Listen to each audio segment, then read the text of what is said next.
Parang Nagalit naman ito. Kasi po noon, halos isang buwan na hindi ako makatulog, hindi ako makakain.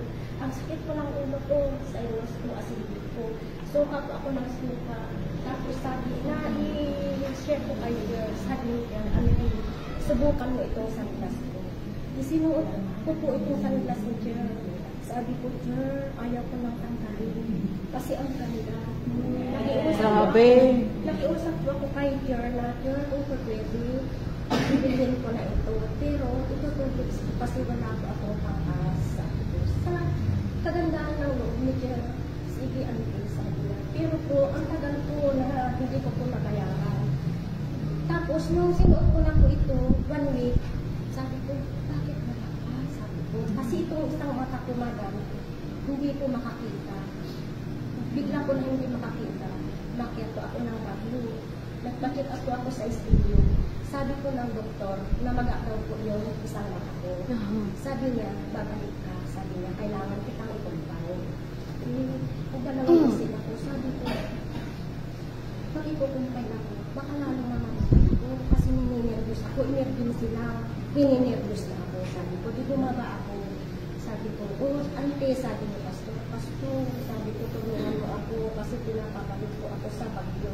Sabi niya, ni Pastor, ante, pangaasin, sabi niya sa akin, huwag ka munang pumunta. Hintayin mo may isang buwan mo na isuot yan. Sabi niya, kung may isang buwan at ganun ka rin, sige bumalik ka.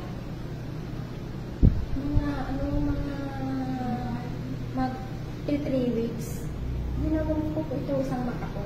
Yung makakita ko, pinakpan ko ganyan. Naaninak ako, pero hindi pa buong tao. Damit lang po. Ay, sabi ko, Lord, salamat na naaninak ako. Pero wala pa po akong pinagsabihan, kahit yung asawa ko po. Di, umaga, ginamit ko nga naman.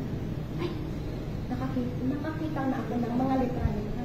Lord, sabi ko, salamat, sabi ko, makakakita na siguro ako. Mga December 7, pinahiram sa akin ni John Bill ito. Mga January 5, sa tulong ko ng Panginoon. Totally po na nakakita ko ako. Pastor, ako yung Jordan. Dahil tinanong ko nila sa akin ito ay ngayon po. Hindi na sumasakit ang ulo ko. Wala na akong sinus. Wala na akong acidic. At saka normal na po ang baby ko ngayon. Hindi na po ako nag-maintenance ngayon. grabe. Tapos na po kaming nakasuot ng ganito. Dalawang anak ko.